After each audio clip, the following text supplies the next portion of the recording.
But we've also heard from a larger number of people who have commended us for our actions and our dedication to making this project a reality. And they are typically the people who have been to several meetings, not just one or two. Clearly, some of the bitter grumblings going on nowadays are purely for political reasons and not for the betterment of Freeport.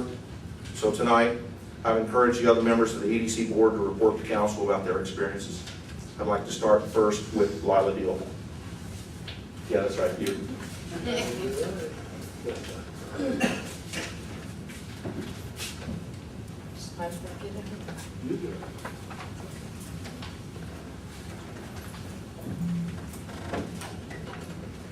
My name is Lila Diehl, and I'm the secretary for the Freeport EDC. I've been a member of the Freeport EDC for almost 2 years. In the time I have been part of the Economic Development Corporation, one of the most important things we have accomplished during my term is ridding the city of eminent domain cases. I feel very strongly about this, and I would like to enlighten not only this council, but also the citizens of Freeport as to how much money was needlessly wasted and for no reason whatsoever. First, I want to talk about Trico Marine. When we first came on board, the former EDC director brought us up to date as to what was happening with the Trico Marine property at that time.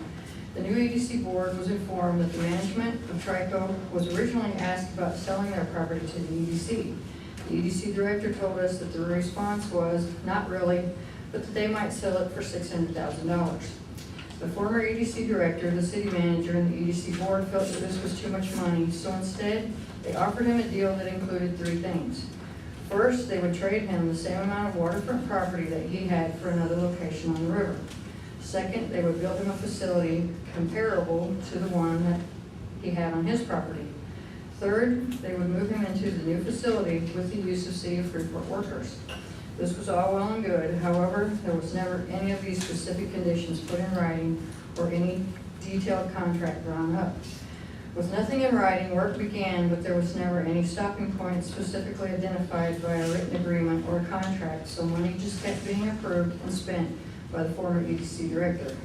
By the time that deal was completed and Trico was moved to their new facility, the cost to the taxpayers of Freeport was over $900,000. The original Trico property had been on the Missouri County tax roll for approximately $58,000 to start with. But the cost to the taxpayers of Freeport to acquire this property was almost $1 million because of bad management and poor decisions. Next, we have the Western Shellfish, a subsidiary of Western Seafood.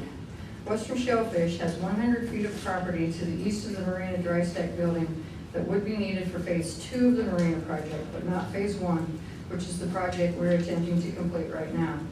With all of the mismanagement, overspending, and bad blood created on this project so far, there's some doubt that the taxpayers of Freeport will ever be in favor of developing phase 2.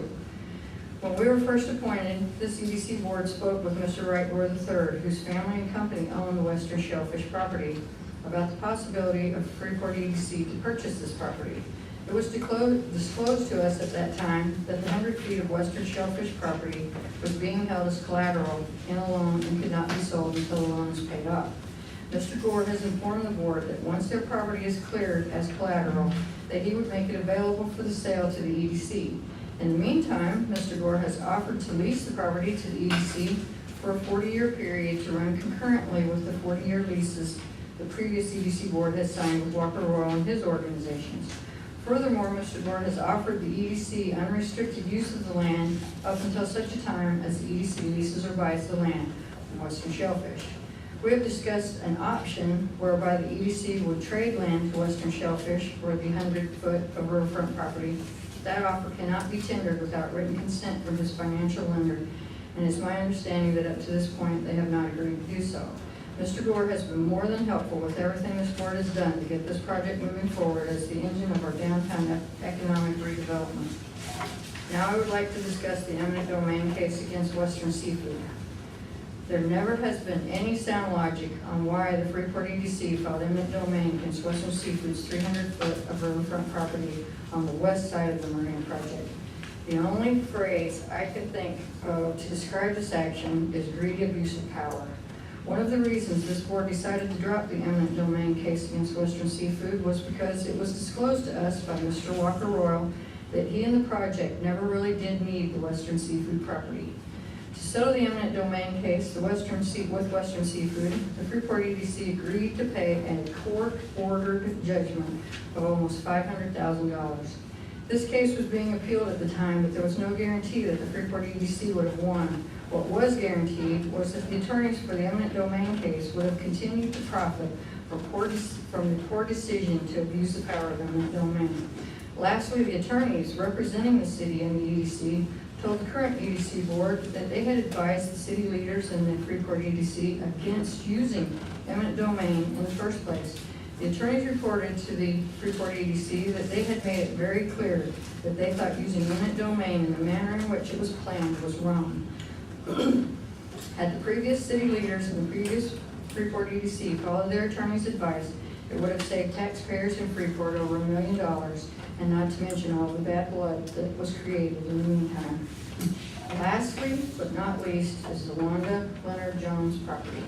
Wanda Jones allowed the local chapter of the SPCA to operate a thrift shop out of her building that was situated on the only tract of land associated with the old Tarpon Inn village that was not owned by Walker Royal.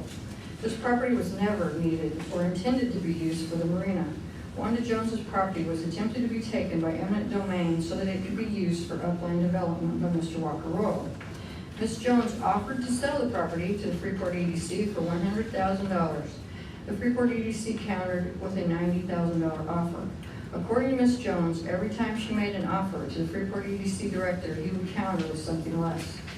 In the end, to rid Freeport of the eminent domain abuse, this Freeport EDC board purchased the Wanda Jones property for $195,000, of which $60,000 was her legal bills that she had ran up in an attempt to fight eminent domain. Failure of the EDC director to negotiate in good faith with Ms. Jones caused the taxpayers to pay $95,000 more for the property than what they could have purchased it for in the beginning. It is important to mention at this point that Mr. Walker Royal has told the Freeport EDC that he does not intend to fulfill any expectations of upland development in Freeport. In summary, none of the eminent domain cases that were filed ever needed to be filed. All of the eminent domain cases could have all been handled in a more timely and civil manner. All in all, eminent domain abuse cost the taxpayers of Freeport close to a third, that's $2 million, of the original $6 million that was supposed to have been spent on the marina.